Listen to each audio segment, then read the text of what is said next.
लक्ष्म्या सह ऋषिकेशः देव्या कारुण्यरूपया रक्षकः सर्वसिद्धान्ते वेदान्तेऽपि च गीयते इतिहासपुराणाभ्यां वेदं समुपबृंहयेत् बिभेत्यल्पश्रुताद्वेदः मामयं प्रतरिष्यति वेदेषु पौरुषं सूक्तं धर्मशास्त्रेषु मानवं भारते भगवद्गीता पुराणेषु च वैष्णवम्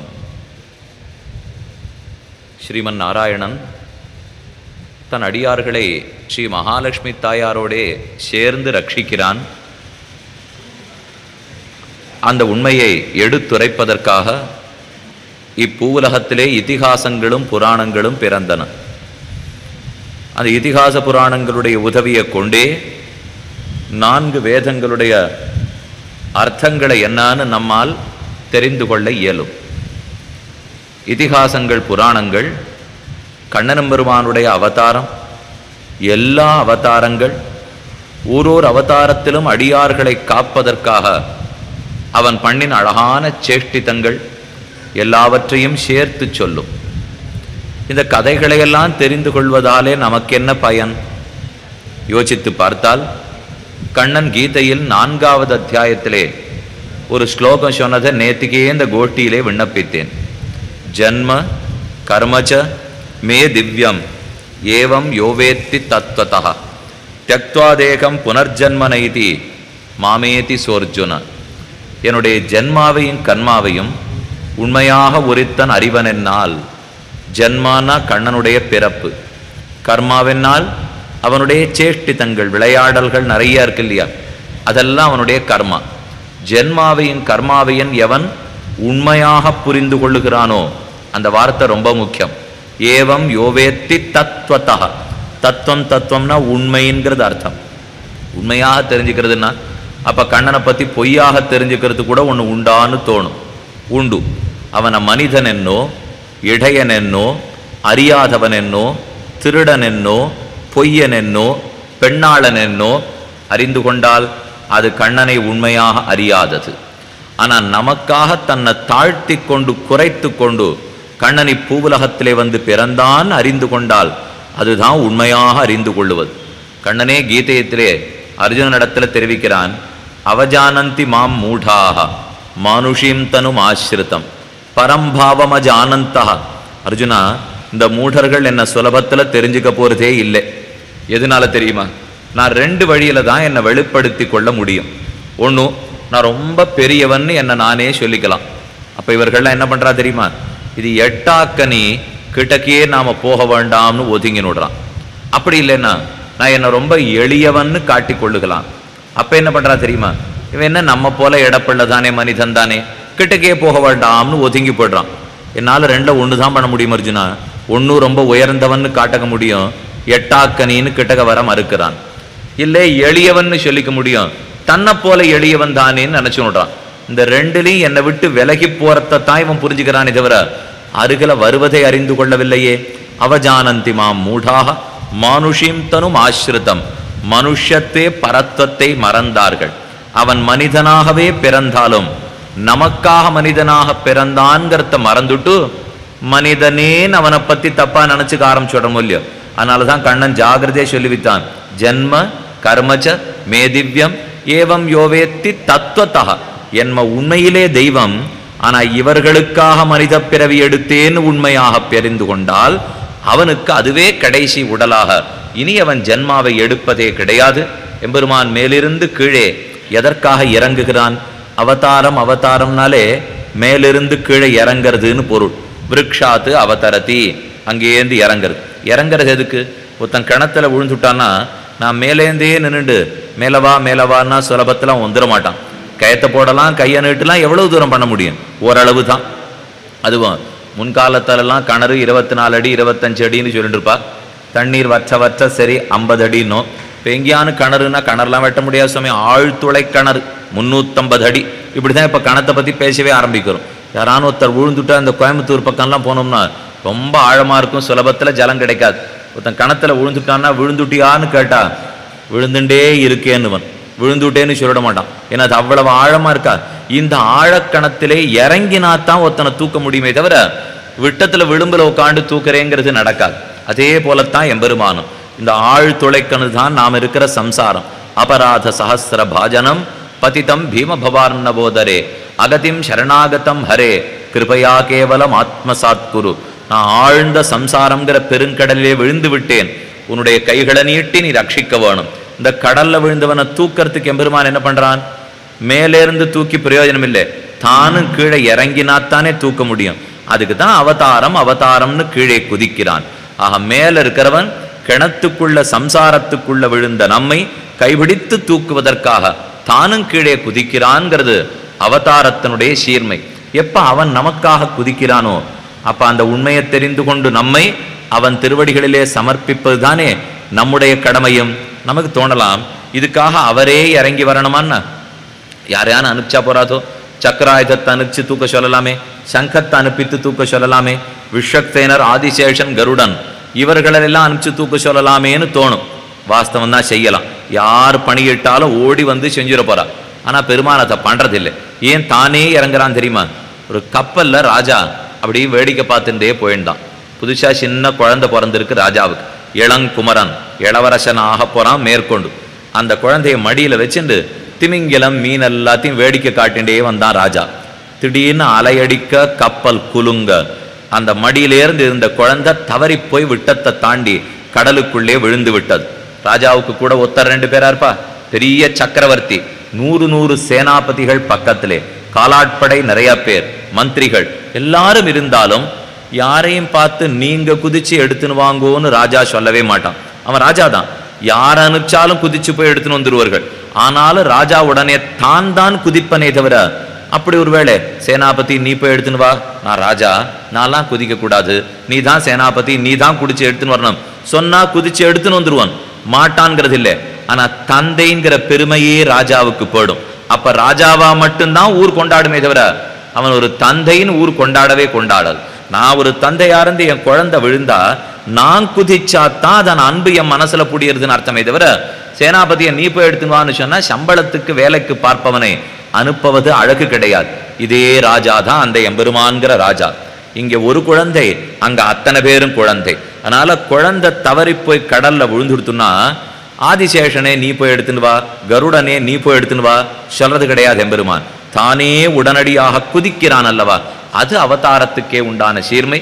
அவதாரங்கள் எல்லாம் நமக்காகனு புரிந்து கொள்ள வேண்டும். அதை நாம் புரிந்து கொண்டோம் என்னால் அவனுடைய பெருமை எளிமையாக ஆக்கி கொண்டது நமக்காகனு தெரியும். தெரிந்தவுடன் அதுவே கடைசி ஜென்மமாக ஏவம் யோவேத்தி தத்வதः தியக்த்வாதேகம் புனர்ஜன்மனைதி மாமேதி சோர்ஜுனான், என்னையே வந்து கிட்டுகிறான்னு கண்ணன் சாதித்தான். அந்த கண்ணன் பிறந்த அழகை நேத்திக்கு பார்த்தோம். கண்ணன் வளர்ந்து தொட்டிலிடப்பட்டதை பற்றி அனுபவித்தோம். பூத்தனையினிடத்தே விஷப்பால் குடித்து முடித்தான்கிறத பார்த்தோம். சகடாசுரனை துஞ்சத்தானும் உதைத்தான், ஊர்ந்த சகடம் உதைத்த பாதத்தன் அப்படிங்கிறதையும் பார்த்தோம். சகடாசுரனுக்கு மேலே நவநீத சௌரியமாக வெண்ணைக்காடும் பிள்ளை. எந்தெந்த வீட்டிலெல்லாம் வெண்ணெய் இருந்திருக்குமோ அத்தனை வீட்டு வெண்ணையும் தானும் களவாடி உண்டான், அதிலே ஆனந்தமும் பட்டான். என்ன வெண்ண திருடின அத்தனை கதையும் நேத்திக்கு நாம பார்த்திருக்கோம். சிறிய திருமடல்ங்கிற பிரபந்தத்திலே திருமங்கியாழ்வார் சாதித்த பாசுரத்தையும் பார்த்தோம். தாரார் தடந்தோள்கள் உள்ளளவும் கை நீட்டி ஆறாத வெண்ண விழுங்கி அருகிருந்த மோரார் குடமுருட்டி முன்கிடந்த தானத்தே ஓராதவன் போல் இருந்தாலை கண்டவளும் வாரா தான் வைத்தது காணாள் வயிறடித்திங்காரார் புகுதுவார் ஐயர் இவரல்லால் நீராமிதி செய்தீர் என்னோர் நெடுங்கயித்தால் தீரா வெகுளிகளாய் சிக்கனவார் தடிப்ப ஆறா வயிற்றினோது அத்தாதான் என்ன அழுத கண்களோட கூட உரலும் தானும் வித்தியாசம் தெரியாம கண்ணன் நின்னான்கிற கதையை நேத்தி கடைசியா பார்த்திருக்கோம். ஒரு வித்தியாசத்தை படியார்கள் உணர வேண்டும். முதல் நாள் உபன்யாசத்துக்கு நீங்க வந்திருந்தீர்கள்.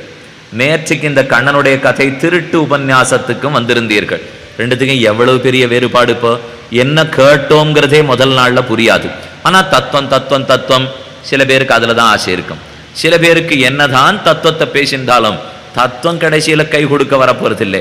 இந்த கிருஷ்ண கதையை கேட்ட பக்தி தான் இவனுக்கு மோட்சத்துக்கு வழிவகுக்குமே தவிர தன்னாழி ஞானம் ஞானம்னு நம்மால சிரமப்பட்டு இருக்க முடியும். இது சில பேருடைய எண்ணம். ஆனா அந்த பக்தி நிலைக்கு வரணும்னா ஞான நிலையை தாண்ட வேண்டும். அதுதான் ரொம்ப சிரமமானது. சம்பிரதாயத்திலே நேர பக்திக்கு போயிடுவோங்கிறது சிரமம். ஏன்னா எனக்கு பக்தி ஏற்படணும்னாலே அவனை பத்தின ஞானம் முதிர முதிரத்தான் பக்தியே வளரும். பக்திஷ்ட ஞான விசேஷான்னு சொல்லுவார்கள். ஆழ்வார் இந்த கதையை கேட்டபடியே மயக்கமா உழுந்துட்டாளாம். பத்தி உரலிடை ஆப்பும் உண்டான் பாவிகாள் உங்களுக்கு ஏச்சுக்கலோ. கண்ணன் கட்டுப்பட்டான்னு கேட்டு நம்மாழ்வார் 6 மாசம் மயக்கமா உழுந்துட்டாராம். 6 கையால 6 கட்டுப்படுறது. பராசர பட்டரை பத்தி ஒரு அழகான சரித்திரம். பட்டர் நஞ்சியர பாசுரங்களை சொல்லிட்டு தான் கேட்டுண்டே திண்டுல சாஞ்சி ஆனந்தமா இருப்பாராம். நஞ்சியர் ஒரு பாசுரத்தை பத்தி தெரிவிக்கிறார். வன் தாம்புகளால் புடைக்க அலர்ந்தான்னு பாசுரம். தாம்பு கயத்தால் ஓங்கி அடிக்கிறாளாம் யசோதை கண்ணனை. வன் தாம்புகளால் புடைப்ப அலர்ந்தான். அலர்ந்தான்னு 2 விதமா இப்ப சொல்லலாம். அலர்ந்தான்னா ஒரு பாட்டம், அலந்தான் இரு சொல்லாதீங்க. அலந்தான்னா இன்னொரு பாட்டம். அலர்ந்தான்னா மலர்ந்தான் அர்த்தம். தாமரை மலருமா போலே.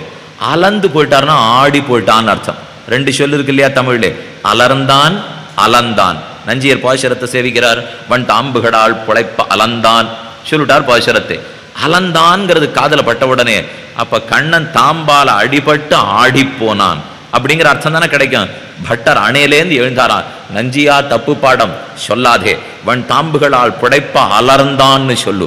அவள் அடித்த உடனே தாமரைய போல அலறுவனே தவிர ஆடி போயிட மாட்டான் எம்பெருமான். ஏன்னா இந்த அடி கிடைக்குமாங்கிறதுக்காகத்தானே இறங்கியே வந்திருக்கான். அவன் அடிபட்டான்கிறத கேள்விப்பட்டான். நமக்கு என்ன நேரும்? திருடினான்னு கேள்விப்பட்டா பாபங்கள் திருடப்படுகின்றன. அவன் கட்டுப்பட்டான் நினைத்தால் நாம் இனி சம்சாரத்திலே கட்டுப்பட தேவையில்லை. அவன் பிறந்தான்னு நினைத்தாலே நாம் பிறக்கவே தேவை கிடையாது. அதைத்தான் ஆழ்வார் பாசுரத்தில் அழகா சொன்னார். கடியன் கொடியன் நெடியமால் உலகங்கொண்ட அடியன் அறிவருமேனி மாயத்தன் ஆகிலன் கொடிய என் நெஞ்சம் அவனன்னே கிடக்குமெல்லே. கண்ணன் ரொம்ப கடியன். தீம்புகள்னா தோஷங்கள். ரொம்ப பொய் சொல்றான், எல்லாரும் ஏமாத்தின்றே இருக்கானோ இல்லையோ. ஆழ்வார் ஒரு பாசுரத்துல சாதித்தார். கருமலர் கூந்தல் ஒருத்தி தன்னை கடைக்கணித்து. சாயங்காலத்திலே கருமலர் கூந்தல் ஒருத்தி அவளை பார்த்து இந்த நேரத்துக்கு இந்த இடத்துக்கு வா அப்படின்னு 6 மணிக்கு உன்னை பார்க்கறேன்னு சொல்லி வச்சிருவான். அங்கங்க 2 பேர் பேசிட்டு சந்திக்கிறாளோ இல்லையோ. அந்த மாதிரி கண்ணனும் பண்ணுவான். 6 மணிக்கு ஒரு இடத்துக்கு வான்னு சொல்லிடுவான். சரி 6 மணிக்கு அங்க போகணும்னு பார்த்தா அங்க போக மாட்டான். ஆங்கே மத்துருத்தி தன்பால் மருவி வனம் வைத்து இவள்கிட்ட 6 மணிக்கு வான்னு சொல்லிட்டு இருக்கச்சேவே மனசுல இன்னூத்திய பத்தி நினைச்சுட்டு இருப்பானா. சரி அவளிடத்துலயானு போய் பார்க்கறானோன்னா இல்ல பார்க்க போறது 3வது ஒத்திய போய் பார்க்கறதுக்காக போவனான். சரி போறவளிடத்துலயானு பேசுவனான்னா அவள்கிட்ட பேசிட்டே இருக்கச்சே 4வது ஒத்திய மனசுல நினைச்சுட்டு இருக்கான். சரி அந்த 4வது ஒருத்திக்கான உண்மையா நடந்து பண்ணான்னா அவளுக்கும் மெய்யன் இல்லைன்னுட்டார் ஆழ்வார். அந்த 4வது நினைச்சுன்றதுக்கு உண்மை கிடையாது. 6 இடத்துலயும் நினைத்த பொழுது வர்றதே இல்லையே. நம்மாழ்வார் ஒரு பாசுரத்திலே மின்னிடம் அடவார்கள் நின்னருள் சூடுவார் முன்பு நான் அதஞ்சுவன் என்னுடைய பந்தும் கடலும் தந்து போகு நம்பி கழகமேரேல். இது ஊடல் திறத்தல பாசுரம். ஆண்களிடத்திலே பெண்கள் ஊடி பாசுரம் பாடுவார்கள். அதுக்கு பிரணய ரோஷம் கோபம்னு சொல்லுவோம். ஊடலுக்கு பிற்பாடு அன்பு வளருங்கிறது பண்டை கால தமிழர்களுடைய மரபு. எத்தனையோ கவிதைகள்லாம் பாடிப்போம். ஏன்னா இப்ப வெறுமே 2 பேரும் அன்போடையே இருந்துட்டு இருக்கா. சண்டையும் கிடையாது, சச்சரவும் கிடையாது. கணவனும் மனைவி ஒண்ணுமே இல்லாத இருந்துட்டு இருக்காருன்னா இது வெறும் தத்தியோனத்தை சாப்பிட்டுட்டே இருக்கா மாதிரி. நடுவுல கொஞ்சமான ஊறுகாய தொட்டுண்டாத்தான் தத்தியோன் ரசிக்குமே தவிர வெறும் தயிர் பிரசாதமா சாப்பிட்டுட்டே இருந்தா அது ரசிக்கவே ரசிக்காது. அதனால அப்பப்ப கொஞ்சம் ஊடினாத்தான் மேற்கொண்டு வாழ்க்கையை நமக்கு ரசிக்கும். வாழ்க்கையை ரசமாக நாமே தான் ஆக்கி கொள்ள வேண்டும். அதை எம்பெருமான் எத்தனையோ வழிகள் காட்டி கொடுத்துருக்கான். காவியங்களும் பாசுரங்களும் அதுக்கு முக்கியமான வழி. அதை படிக்க படிக்க ஒரு ரசம் நமக்கே புரிய ஆரம்பிக்கும் வாழ்க்கையிலே.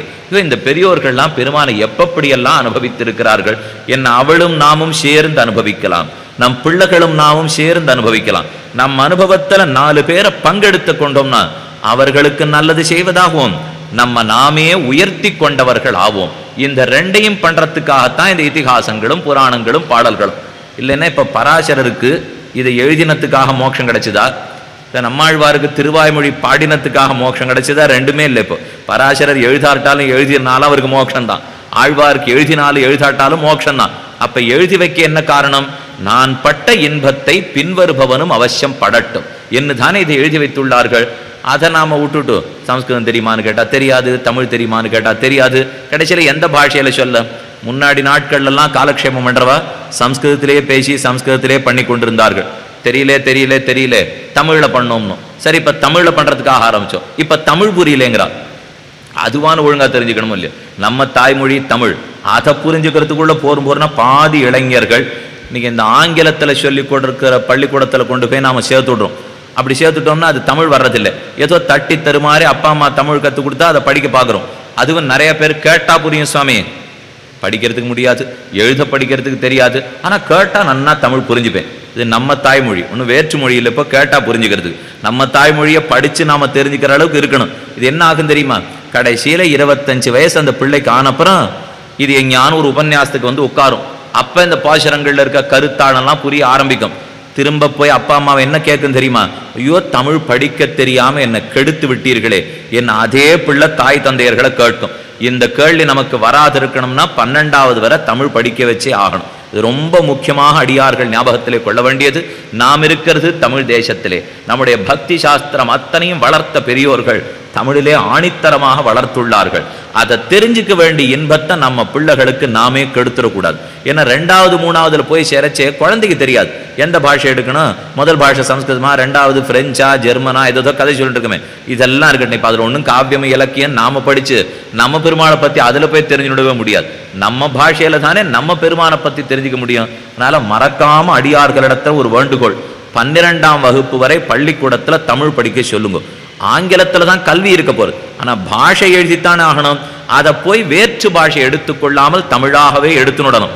அப்போ மற்றதெல்லாம் ஹிந்தி தெரிஞ்சுக்கணுமா, சம்ஸ்கிருதம் தெரியணுமானா அதுக்கு நிறைய சம்ஸ்தானங்கள்லாம் இருக்குது. இப்போ சம்ஸ்கிருதம் கற்றுக் கொடுக்கறதுக்கு தனியார் நிறையா இருக்கா, ஹிந்தி கற்றுக் கொடுக்கறதுக்கு ஒரு பிரச்சார சபை, பெரிய சபையே இருக்குது. அந்த மாதிரி தமிழ் கற்றுக் கொடுக்கறதுக்குன்னு தமிழகத்தில் சபை இருக்காது. அதுதான் பெரிய கட்டம். நம்ம தமிழை விட்டுட்டு தனியாக சபையில் படிச்சுக்கலாம்னா அதுக்கு ஒரு சம்ஸ்தானமே கிடையாது. அந்த மாதிரி சொல்லிக் கொடுக்க தனித்தனியாக வாத்தியார் தாடு. கொஞ்சம் யோசிச்சு பாருங்க, பள்ளிக்கூடத்தில் விட்டுட்டு என் பிள்ளைக்கு தமிழ் கற்றுக் கொடுக்கணும்னா எந்த வாத்தியார் உங்கள் பிள்ளைக்கு வந்து தமிழ் கற்றுக் கொடுப்பார்? சுலபத்தில் ஆள் கிடைக்கவே மாட்டான். ஏன்னா அவரவர்கள் வேலையில் இருக்க போறா. சம்ஸ்கிருதம் கற்றுக் கொடுக்க ஆள் கிடைப்பா, ஹிந்தி கற்றுக் கொடுக்க ஆள் கிடைப்பா, ஆங்கிலம் கற்றுக் கொடுக்க ஆள் கிடைப்பா. ஆனால் நம்ம போய் கேட்கச்சே நமக்கே கொஞ்சம் வெட்கமாக இருக்கும். பிள்ளைக்கு தமிழ் தெரியாது, நான் தமிழ்நாடு தான், தமிழ் தான் பாஷை, கொஞ்சம் பிள்ளைக்கு தமிழ் கற்றுக் கொடுக்கிறாளான்னே நமக்கே வெட்கமாக போடும். இன்னொன்று, தாய்மொழி தமிழை இன்னொருத்தரிடத்திலேருந்து கற்றுக்கிறதுன்னு சொன்னால் அது அவ்வளவு தூரம் நல்லதில்லை. ஆனால் பள்ளியிலே தான் குழந்தைகள் 12 வரைக்கும் தமிழை படித்தே தீர வேண்டும். படிச்சுட்டோம்னா அப்ப பாசுரங்களை நாம தெரிஞ்சுக்கலாம். இதுக்காக சொல்ல வந்தே, இந்த ஊடலுக்கு பின்னே கூடல்ங்கிறது அன்பு வளரும்னு பார்த்தோமா? ஆழ்வார் பாசுரத்தில் மின்னிடமடவார்கள் நின்னருள் சூடுவார் முன்பு நான் அதஞ்சுவன். ஆழ்வாருக்கு இப்ப நாயிகா பாவம். நாயிகா பாவம்னா பெண்ணான தன்மை. கண்ணன் ஆழ்வார அணைப்பதற்காக வருகிறான். கிட்டக்க வராதே, போ, என் வீட்டுப்படி ஏறாதே, கிட்டக்கே வராதேன்னு ஆழ்வார் பந்தாட்டம் ஆடிந்தாராம். இந்த பந்து கொஞ்சம் தள்ளி போய் விழுந்துதான். அந்த பந்தை எடுத்து கண்ணன் கையில வச்சுட்டு தன் நெத்தியில ஒத்திண்டு, மார்பில ஒத்திண்டு, தோள்களில் ஒத்திண்டு, ஏன்னா அந்த காதலி கைப்பட்ட பந்தோல்லியோ, அதனால அதெல்லாம் அனுபவிச்சுருக்கான் கண்ணன். ஆழ்வார் பார்த்தார், என் பந்தை ஒன்னாறு தொட சொன்னா, கிழவை என்னுடைய பந்தும் கடலும் தந்து போகு நம்பி, போ வெளியில, இந்த வீட்டு பக்கம் நீ வரவே கூடாதுன்னு நகர்ந்து போட்டார். கண்ணன் உடனே இவர் போகு நம்பின்னு சொல்ல சொல்ல 2 அடியா கிட்டக்க வர ஆரம்பிச்சானாம். நம்பிள்ளைங்கிற மகாச்சாரியர் இதுக்கு வியாக்கியானம் பண்றார். போகு நம்பின்னு ஆழ்வார் என்ன சொல்றாரு தெரியுமா? முதல் பாட்டிலேருந்து போன்னு சொல்லிட்டு வந்தவர் 8வது பாட்டு 9வது பாட்டு வந்தது, என் புடவத்தலைப்ப தொடாதே வெளியில போ அப்படின்னு சொல்றாருன்னு எழுதி வைத்தார். நமக்கு சந்தேகம் வரதான், முதல் பாட்டிலே வெளியில போன்னு சொல்லிட்டாரு, அப்புறம் 8ஆம் பாட்டு வரைக்கும் அங்கேயே நின்று இருப்பான், உடனே ஓடி போயிருக்க மாட்டானா? 8வது பாசனம் வரைச்சு எப்படி புடவத்தலைப்பத்ததானேன்னு சொல்லுவார்? நம்மள கேண்டார். கண்ணனுக்கு எவ்வளவு தூரம் பெண்களுடைய மனப்பான்மை தெரியும் தெரியுமா?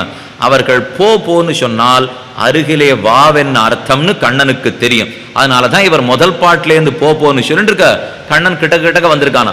இது எதுவுமே நாம் ஆண் பெண்ணை பத்தின பேச்சே கிடையாது. ஒரு பரமாத்மா அடைத்தே தள்ளினாலும், ஒரு ஜீவாத்மா போன்னு சொன்னாலும் பரமாத்மா விட்டுட்டு போயிடுறதே கிடையாது.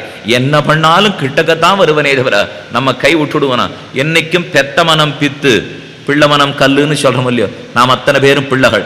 நம் மனசு கல்லா இருக்கலாம், நான் கிட்டக்க வரமாட்டேன்னு. ஆனா எம்பெருமானுடைய மனசு பித்தன்னா, இவன் நீ கிட்டக்கே வராதேன்னு பிடிச்சு தள்ளினாலும் அவன் விடாம நம்ம பக்கத்துல வரானோ இல்லையோ. அழகான பாசுரம், யானொட்டி என்னுள் இருத்துவம் என் நிலன் தான் ஒட்டி வந்து என் தனி நெஞ்ச வஞ்சித்து ஊனொட்டி நின்று உயிரில் கலந்து இயல்வானொட்டுமோ இனி நென்ன நிகழ்க்கவே. யானொட்டி என்னுள் இருத்துவம் என் நிலன், நான் உனக்கு ஒட்டி வந்து உன்னை கொண்டு எனக்குள்ள வச்சிருக்கணும். என்னைக்கு நான் பண்ணிருக்கேன்? இந்த மாதிரி நான் பண்ணதே கிடையாது. ஆனா நீ என்ன பண்ணாய் தெரியுமா? யானொட்டி என்னுள் இருத்துவம் என்னிலன் தான் ஒட்டி வந்து என் தனி நெஞ்ச வஞ்சித்து. அவன் தான் எப்பொழுதுமே ஒட்டி உறவாட வந்தான். வந்தேன் பெருமான் என்ன பண்ணிட்டானா, ஏமாத்தி ஆழ்வார அவன் திருவடிகள்ல சேர்த்துனுட்டானோ. அவ்வளவு தூரம் ஏமாற்றியே இந்த குழந்தைகளை தன்னிடத்திலே சேர்த்து கொள்ளுகிறான். அவ்வளவு தூரம் பொய்யன். இதோ ஒரு பெண்ணு கதவடைச்சு தள்ளுற அளவுக்கு என் பெருமான் பண்ணிட்டு இருக்கான். திருமங்கியாழ்வார் ஒரு பாசுரம் பண்ணார், காதில் கடிப்பிட்டு கலிங்கம் உடுத்து தாது நல்ல தன்னந்துடாய் குண அறிந்து இதை சூழ கவராட உடுத்து ஒரு செண்டு சிலுப்பி. ஆழ்வார் சொன்னார், இந்த 6 மணிக்கு வரேன்னு சொல்லி வச்சிருந்தா ஆழ்வார் இடத்தே பெருமான் வரல. ஆனா 6:10 எடுத்து. அதனாலதான் இப்ப நம்மாழ்வார் கோபம், வீட்டு வாசப்படி மிதிக்காதே 6 மணிக்கு வரேன்னு சொன்னியே, 6:10 எடுத்து வெளியில போ அப்படின்னு கதை வரைச்சு தள்ளினாராம். இங்க திருமங்கியாழ்வார் சந்தேகம் வந்தது, 6 மணிக்கு வரேன்னு சொன்னா போக வேண்டியதானேவா, என்னத்துக்காக 6:10 வரைக்கும் நாழி ஆக்கி விட்டான்? யோது பெரிய கதை, 10 நிமிஷம் நாழி ஆக்கணும்னு அவனுக்கு ஒன்றும் ஆசை இல்லை. ஆனா என்ன ஆகுமா, நித்தியப்படி கார்த்தால இங்க திருவாய்ப்பாடியிலேருந்து பிருந்தாவனத்துக்கு போவன் கண்ணன் மாடு மேய்க்கிறதுக்காக. மேய்க்கிறச்சே அதுக்கு முன்னாடிலாம் நல்ல குண்டலங்கள்லாம் சாத்தி விட்டுருப்பாள். ரத்தன குண்டலங்கள்லாம் காதில் போடுவாளோ இல்லையோ, பட்டாடை சாத்தி பெரிய பெரிய ஹாரங்கள்லாம் போட்டு ரத்தன குண்டலம் போட்டு சாயங்காலம் நான் சீவி முடித்து சிங்காரித்து வச்சிருப்பள் யசோதை கண்ணனை. இது விடிய கார்த்தால கிளம்பி போகும். இது போற வெள்ள அங்கேயும் இங்கேயும் இந்த பசுமாடு கண்ணுக்குட்டி பின்னாடி ஓடுறதா நெத்தி ஏதான ஒரு கல்லு கீழே விழுந்துரும். பார்த்து யசோதைக்கு போரும் எடுத்து இனிமே இந்த ரத்தன குண்டலத்தை எல்லாம் போட்டு அனுப்புறதில்லை. அது 7 மணி கிளம்புறச்சே காதுல இருந்த தோடு குண்டலங்கள்லாம் கழட்டி விடுவாள். கழட்டிட்டு வெறுமை விட்டுட்டா காது ஓட்டை துந்து போடும். நமக்கே கொஞ்ச நாள் காதுல குத்தின அப்புறம் போட்டு காது இருந்தா ஓட்டை இல்லாது போடும்.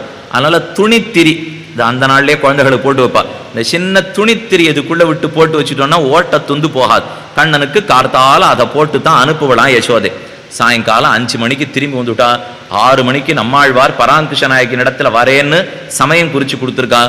இது போயிட்டு வந்தது புழுதி அடைந்த பொன்மேனி, உடம்பு முழுக்க புழுதி. இதுக்குன்னு 10 பாசுரம் பெரியாழ்வார் பாடினார். கண்ணனை நீராட்ட வர சொல்லணுங்கிறதுக்காக, வெண்ணெய் அளைந்த குணுங்கும் விளையாடு புழுதியும் கொண்டு தென்னனை இவ்விரா உன்னை தேய்த்து கிடக்க நான் ஒட்டேன், எண்ண குளிப்பழங்கொண்டிங்கெத்தன போதுமிருந்து நன்னல் அறிய பிரானே நாரணா நீராடவாராய். நீ நீராட வரணும்னு ஆழ்வார் பிரார்த்திக்கிறார். கண்ணன் உடனே கிட்டக்க வருவனா. பார், புழுதி முடுக்க என் உடம்புல இருக்கு. அது எத்தனை அழகா இருக்கு பத்தியோ. என் திருமேனி தனி கரப்பு, இந்த புழுதியை முடுக்க போட்டிண்டா பொன் பொடிகள் அப்படியே ஒட்டிண்டாப்புல இருக்குமா கண்ணன் திருமேனியிலே. இந்த கருப்பு உடம்புல பொன் பொடிகளை ஒட்டினா எப்படி இருக்கும், அந்த மாதிரி இருக்கு. நன்னத்தானே இருக்கேன் திருமேனி, என்னத்துக்கு நான் குளிக்கணும்னு கேட்பனா கண்ணன். திருவாய்ப்பாடியில் இருந்த இடையர்களுக்கு குளிக்கிற ஆச்சாரம் கிடையவே கிடையாதான். கார்த்திகைக்கு கார்த்திகை நாள், மாசத்துக்கு ஒரு தரம் இல்லை வருஷத்துக்கு ஒரு தரம், கார்த்திகைக்கு கார்த்திகை நாள் உடம்பிருக்க தலை குளிப்பர்கள், தலையிருக்க உடம்பு குளிப்பர்கள். தலையை மட்டும் விட்டுட்டு உடம்பு குளிப்பாளாம், உடம்பை மட்டும் விட்டுட்டு தலை குளிப்பாளாம். இதெல்லாம் மற்ற பேர். சரி, அவா குளிக்கிறது இருக்கட்டும், நம்ம கண்ணன் எப்ப குளிப்பான் அதை சொல்லுங்க. அவர்களுக்கு தலைவனே இவன் தான். தொண்டரே வருஷத்துக்கு ஒரு நாள் குளிக்கிறான்னா தலைவன் குளிக்கவே கூடாது. அதனால இவன் என்னைக்குமே குளிக்கிறதே கிடையாதான். நீங்களே கொஞ்சம் வித்தியாசம் பார்த்துருக்கலாம். சிவபெருமானுக்கு என்னைக்கு அபிஷேகத்துல ரொம்ப ஆசை, விஷ்ணுவுக்கு அலங்காரத்துல ரொம்ப ஆசை. நீங்க விஷ்ணு கோவிலுக்கு போனீங்கன்னா நிறைய புஷ்பம் கிடைக்கும், நிறைய பிரசாதம் கிடைக்கும், எல்லாம் கிடைக்கும். ஆனா சிவன் கோவிலுக்கு போனோம்னா பெருமானை சேவிச்சுட்டு திரும்ப வந்துட வேண்டியதான். அபிஷேக பிரிய சிவா, அலங்கார பிரியோ விஷ்ணு. இது அன்னிலே சொல்லி வைத்தா. அபிஷேகத்துல தான் ஆசை சிவனுக்கு, அலங்கார ஆரத்துல விஷ்ணுவுக்கு. நீங்க வைஷ்ணவர்களை பார்த்தா கூட அது தெரிஞ்சுடலாம். அவளுக்கு ரொம்ப குளிக்கிறதுல தீர்த்தம் ஆடுறது ஆசையை விட அலங்காரம் ரொம்ப நன்னா பண்ணிடுவா. இந்த 12 திருமண் காப்பை சாத்தினுடுவா. இந்த பட்டு பீதாம்பரம் என்னென்ன கரை வேட்டி கட்டிக்கணுமோ கட்டின்னு வந்துடுவா. அதுல ஒரு குறைச்சலும் இருக்காது. ராத்திரி முழுக்க பங்குனி உத்திரம் உற்சவம் நடக்கும். விடிய விடிய நடந்து மறுநாள் கார்த்தால திருத்தேர் ஸ்ரீரங்கத்திலே. திருத்தேருக்கு போகணும்னா ஒன்றும் பெரிய அவகாசமே இருக்காது. அவரவர்கள் வீட்டுக்கு போவர்கள் இப்படி வாயை ஒத்திக்க வேண்டிதான். தீர்த்தத்தை வச்சுண்டு புது வேஷ்டியை மாற்றினுட்டு நேர திருத்தேருக்கு வந்து கோட்டிக்கு மறுபடியும் நின்றுடுவா. என்ன சுவாமி நடுவில் போய் தீர்த்தமாடலையாண்ணா? இப்போ நாங்கள் என்ன பண்ணோம் தீர்த்தமாடுறதுக்கு? ராத்திரி முழுக்க பெருமாளை சேவிச்சுட்டு இருந்திருக்கோம். ஒரு நிமிஷம் வீட்டுக்கு போயிட்டு திரும்பி வந்திருக்கோம். மறுபடியும் திருத்தேருக்கு எங்கேயான தோஷம் தீட்டு பட்டாளன்னோ ஒரு தரவம் போய் தீர்த்தமாட அவனையே சேவிச்சுன்றதுக்கு ஆறான போய் குளிச்சுட்டு வருவார்களா? அலங்காரத்துல ரொம்ப பிரீதி வைஷ்ணவர்களுக்கு, அபிஷேகத்துல பிரீதி பெருமான் சிவபெருமானுக்கு.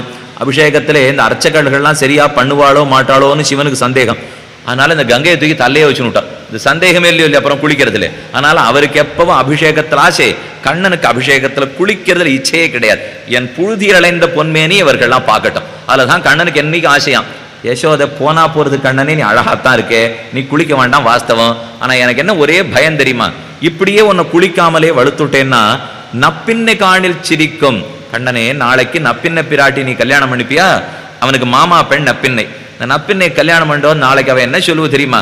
இந்த மாமியாராம் பிள்ளைய வளர்த்திருக்கா, குளிக்க கூட தெரியாது இந்த பிள்ளைய வளர்த்திருக்காளே அப்படின்னு வர்ற மாட்டு பொண்ணு சொல்லுவாள். அந்த பேச்சு என்னால கேட்டுக்க முடியாது, அதுக்காகவானு நீ குளிக்க பழகிக்கொள் என்று கண்ணனை கூப்பிட்டாள் அல்லவா. அந்த கண்ணனுக்கு தான் அலங்காரத்தை பண்ணி சீதக்குதம்பை இந்த துணித்திரிய போட்டு அனுப்பிச்சு வச்சுட்டா. சாயங்காலம் 5 மணிக்கு திரும்ப வந்திருக்கான். தீர்த்தமாடுறதுக்கெல்லாம் நாழி இல்லை, 6 மணிக்கு வரேன்னு சொல்லிட்டேன். இந்த தோட்டத்துக்கு கிடுகிடுன்னு தன்னுடைய வஸ்திரத்தை மாத்தின்றான், நெத்தியில் இருக்கிற திருமண் காப்பை மாத்தின்றான், சீவி முடிச்சுன்னா குண்டலத்தை எடுத்து எல்லாம் தயாராயிட்டான். பெருமான் போறதுக்கு முன்னாடி பார்க்க போறதுக்கு ஒருத்தி குறித்து இருக்க பெண்ணை பார்க்க போறச்சே என்னைக்கும் அப்படி கண்ணாடியில் ஒரு பார்வை பார்த்துன்னுட்டு போவா. ஏன்னா எல்லாம் சரியா இருக்கான்னு தெரிஞ்சுன்னு நம்ம போகணுமோ இல்லையோ. அதே போல கண்ணன் மாட்டி வச்சிருந்த கண்ணாடி பார்த்தானா. போன வேகத்திலே நமக்கே அப்பப்ப பார்த்தா நம்ம ஒருவேளை அழகா இருக்குமோன்னு சந்தேகம் வந்துடும். கண்ணன் பார்த்தா அழகா இருக்கும் அவனுக்கு தோணாது இருக்குமா? பார்த்த வேகத்துல எல்லாம் கச்சிதமா இருக்கு. அப்பதான் ஞாபகம் வந்து இந்த காதில் இருந்த துணித்திரிய கழட்டவே இல்லை. கார்த்தால அவ போட்டு அனுப்பிச்சாலும் இல்லையோ, ஐயோ அவசர நாழியை எடுத்து இப்பவே 5:58 2 நிமிஷத்துல வரேன்னு சொல்லிட்டு தான் நம்மாழ்வா இருக்கு. நான் 5:58க்கு துணித்திரிய கழட்டி உள்ள பெட்டியில போய் ரத்தன குண்டலத்தை எடுத்துன்னு வந்து அதை ஓட்ட பார்த்து சரியா சொருகி அதை நன்னா திருக்கினுட்டு மறுபடியும் ஒரு தடவை காதை அசைச்சு கண்ணாடியில பார்த்துனுட்டு போறதுக்குள்ள 6:10 ஆயிடுத்துன்னா இந்த 10 நிமிஷத்துல வந்த கோபம் தான் நம்மாழ்வாருக்கு.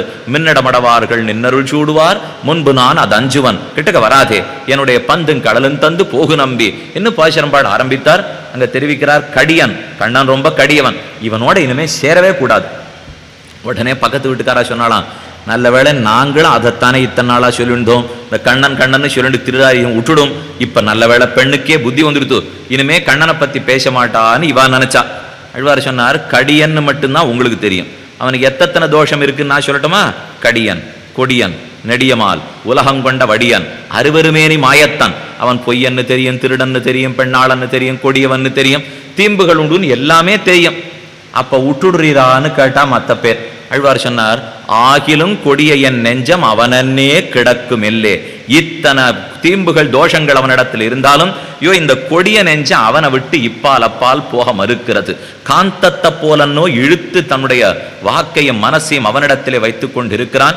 ஆக கொடிய நெஞ்சம் அவனை விட்டு போகாதுங்கிறது அத்தனை பேரும் காட்டி கொடுத்த அபிப்பிராயம். இது இத்தனை எதிலே ஆழங்கால் பட்டு எதுக்கு தோத்து? அவன் பிறந்தான்கிறத கேட்டு தோற்று, அவன் வளர்ந்தான்கிறத கேட்டு தோத்து, மறைந்து வளர்ந்தான்கிறத கேட்டு மயக்கமாகவே விழுந்து எல்லாத்துக்கு மேல கட்டுப்பட்டான்னு நினைத்தால் மீண்டு வருவதற்கே வழி கிடையாது. ஆக ஓரொரு சேட்டித்தத்தாலையும் அடியார்களை தனக்கு ஆட்படுத்தி கட்டி வைத்திருக்கிறான் கண்ணன். அந்த கண்ணனுடைய அவதாரத்தையும் சேஷ்டித்தங்களையும் கேள்விப்பட்டோம் என்னால் உண்மை நிலையை உணர்ந்தால் தானே ஜன்ம கர்மச்ச மேதிவ்யம் ஏவம் யோவேத்தி தத்வதா தியக்த்வாதேகம் புனர்ஜன்ம நைதி மாமேதி சோர்ஜுனா. கண்ணன் திருவடிகளையே அடைகிறான்கிறதை நேதி கடைசியா நாம பார்த்தோம் நவநீத சௌரிய வித்தாந்தத்திலே. அடுத்தது கண்ணனுக்கு இன்னும் கொஞ்சம் வயசாக காளிய மர்தனம், காளிங்கன் ஒரு பெரிய மடு, அந்த மடுவிலே விஷப்பாம்பு, பெரிய பல தலைகள் கொண்ட ஒரு பாம்பு, விஷப்பாம்பு. அவனுடைய மூச்சு காத்து பட்டாலே பக்கத்தில் இருக்கிற மரங்கள் அத்தனையும் பட்டு போகும். அவனுடைய விஷக்காற்று மேலே பட்டா ஆகாயத்திலே பறக்கிற பறவைகள் அத்தனையும் உயிரற்று கீழே கீழே விழும். அதனாலே ஜனங்கள்லாம் ரொம்ப சிரமப்பட்டிருந்தா. இந்த காளிங்கன் மடுங்கிறது யமுனை நதியிலே தேங்கி இருக்கிற ஒரு மடு, ஒரு சின்ன குளம். அதுலேருந்து இவனை எப்படியான கிளப்பிடணும்னு நினைவு கண்ணனுக்கு. அதனால் அப்படி விளையாடிண்டே இருந்தா. ஒரு நாள் ஸ்ரீதாமா ஸ்ரீதாமான்னு அவனுக்கு ரொம்ப நெருங்கின தோழன் கண்ணனுக்கு. வயசான பிற்பாடு குச்சேலன்கிற தோழனை பற்றி நாம் பார்க்க போகிறோம். இங்கே இப்போ ஸ்ரீதாமா, இந்த ஸ்ரீதாமாங்கிறவர் யசோதைக்கு கூட பிறந்தவன் ஒருத்தன். அவனுடைய பெண்ணு நப்பின்ன பிராட்டி, அவன் பிள்ளை தான் ஸ்ரீதாமா. ஆக கண்ணனுக்கு மாமனுடைய பெண் நப்பின்னை, கண்ணனுக்கு மாமனுடைய பிள்ளை தான் ஸ்ரீதாமா. இந்த குழந்தைகளோட விளையாடிண்டே போயிட்டு இருக்கிறச்சே பந்து அப்போ இப்படி தூக்கி விழுந்துதா, இந்த பந்து குளத்தங்கரையில போய் விழுந்துடுத்து. இந்த பந்தை எடுப்போங்கிறதுக்காக அன்னைக்கு வேணும்னு பலராமனை கூட கூட்டிக்கல கண்ணன். இதைத்தான் அழகா சதிக்கிறார். ஏகதாது வினாராமம் கிருஷ்ணோ விருந்தாவனம் யயவ் விசச்சார விருத்தோ கோபைஹி வன்ய புஷ்ப ஸ்ரகுஜ்வலா ச ஜகாமாத காலிந்தீம் லோக கல்லோல சாலினீம் தீர சன்லக்ன பேனௌஹு ஹசந்தீமிவ சர்வதா தீர சன்லக்ன பேனௌர்க ஹசந்தீமிவ சம்பதா தஸ்யாச்சாதி மகாபீமம் விஷாக்னிஸ்ரித வாரிணம் இதங்காலீய நாகஸ்ய ததர்ஷ அதி விபீஷணம் விஷாக்னினா பிரசரதா தக்ததீர மகீருகம் வாதாஹவாம்பு விவேக்ஷேப ஸ்பர்ஷ தக்த விஹங்கமம். என் ஆகாயத்தில் போற பறவைகள் கூட உயிரற்று கீழே விழக்கூடிய விஷதுஷ்டமான ஜந்து அவன். இந்த பந்து கீழே விழுந்த உடனே இவனை இந்த இடத்தை விட்டு ஓட்டுடணும்னு கண்ணனுக்கு ஆசை. யாரிடத்திலையும் சொல்லிக்கொள்ளாம கொஞ்சம் கிட்டக்க போனா ததஸ்ய நாகராஜஸ்ய கர்த்தவ்யோ நிகிரஹோமயா நிஸ்திராசாஸ்து சுகம் ஏன சரேர்யுகு விரஜவாசினா. இந்த விரஜபூமியில் இருக்கிற எல்லாரும் சுகமா இருக்கட்டும், இவனுடைய பீடை ஒழியட்டும் என்று சொல்லி பக்கத்துல ஒரு கதம்ப மரம் இருந்துதான். பூத்தனிழ் கடம்பேரி காளியனுச்சியில் நட்டம் பாய்ந்து இந்த கதம்ப மரத்துல திருவடிகளை வைத்து மேலே ஏறினான் கண்ணன். காளிங்கனுடைய தலையிலே குடித்தான். சாதிக்கிறார், ஏததர்த்தந்து லோகேஸ்மின் அவதாரஹா கிருதோமயா. பராசரர் தெரிவிக்கிறார், இத்தம் விசிந்திய பத்வாச்ச காடம் பரிகரம் ததஹ நிபபாத ஹ்ரதே தத்ர நாகராஜஸ்ய வேகதஹ தம் தத்ர பதிதம் திருஷ்ட்வா சர்ப்பபோகைர் நிபீடிதம் கோபாஹ விரஜமுபாகம்ய சக்ரசுகு சோகலாலசாக. கண்ணன் அதன் பேர்ல விழுந்த உடனே நேர அந்த காளிங்க மடுவுக்கு உள்ள போயிட்டான். இந்த பெரிய பாம்பானது கண்ணனுடைய திருமேனிய தன்னுடைய உடலாலே வால் முழுக்க சுத்தி கொண்டது. கொஞ்ச நாளைக்கு மூச்சு பேச்சையே காண கண்ணன் கீழே நதிக்குள்ளே மடுக்குள்ளேயே இருக்கிறான். பார்த்துட்டு இருந்த குழந்தைகளுக்கெல்லாம் ஐயோ திடீர்னு கண்ணனை காணும்ங்கிறது புரிஞ்சுபடுது.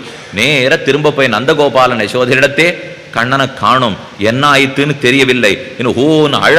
அவள் அங்கேருந்து ஓடி வந்து பெண்கள் பிள்ளைகள் எல்லாருமாக காளிங்கனுடைய மடுக்கரையிலே நிற்க பார்த்த கண்ணனை உள்ள காணுப்போ அங்கங்க திடீர்னு பிராணனே அற்று விழும்படியாக விழத் தொடங்கினார்கள். ஆழ்வார் பாசுரத்தில் சாதித்தார், பூத்தனிழ் கடம்பேரி காளியனுச்சியில் நட்டம் பாய்ந்தான் போர்க்களமாக நிறுத்தம் செய்தார் பொய்கைக்கரைக்கு என்னை உய்த்திடுமின்.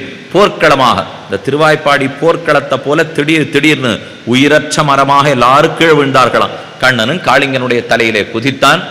எல்லாரும் ரொம்ப துக்கப்படுறாங்கிறது தெரிஞ்ச உடனே சரி இனிமேலும் நாம் இந்த விளையாட்டை விளையாடி பிரயோஜனம் இல்லை என்று தன் கைகளாலே உடம்ப பெருக்க வைக்க இந்த சுத்தின்றதுக்கு மூச்சு விட்டு போயிட்டு இந்த காளிங்கனுக்கு ஊட்டுடுத்து தன் வாளை.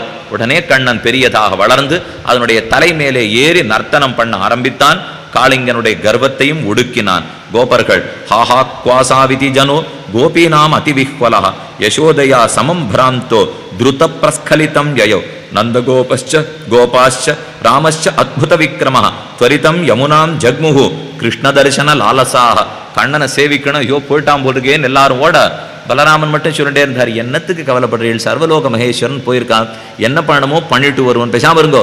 எத்தனை பலராமன் சொன்னாலும் இவா ஒருத்தருக்கும் மனசமாதானம் அடையலே. வாசல கரையில வந்து நின்று பார்க்க கோபியர்கள்லாம் சத்தம் போட ஆரம்பிச்சா, சர்வாயசோதயா சார்த்தம் விஷாமோத்திர மகாக்கிருதம் சர்ப்பராஜஸ்ய நோகந்துகு அஸ்மாபிர் யுஜ்யதே விரஜம் திவச கோவினா சூரியம். பகல்ங்கிறது சூரியனை விட்டு பிரிந்து உண்டா, வினா சந்திரேன கானிஷா இரவுங்கிறது சந்திரனை பிரிந்து உண்டா, வினா விஷேன கா காவா கன்றுக்குட்டிய விருட்டு பிரிந்து பசுமாடு உண்டா, வினா கிருஷ்ணேன கோவ்ரஜா கண்ணனை விட்டு பிரிந்து ஆய்ப்பாடி உண்டா. பகல் சூரியனை விட்டு கிடையாது, இரவு சந்திரனை விட்டு கிடையாது, பசு கன்றை விட்டு கிடையாது, கண்ணனை விட்டு கோப குலமே கிடையாது, அழிந்தே போவோம் இன்னும் குழந்தைகள் அத்தனை பேர் அழக்கொடங்க. வினாகிருதான யாஸ்யாம கிருஷ்ணேன அனேன கோகுலம். கண்ணன் வராம நாங்க ஓத்துரும் கோகுலத்துக்கு திரும்ப வரமாட்டோம். அங்கேயே சத்தியாகிரகம் பண்ண ஆரம்பிச்சுட்டா.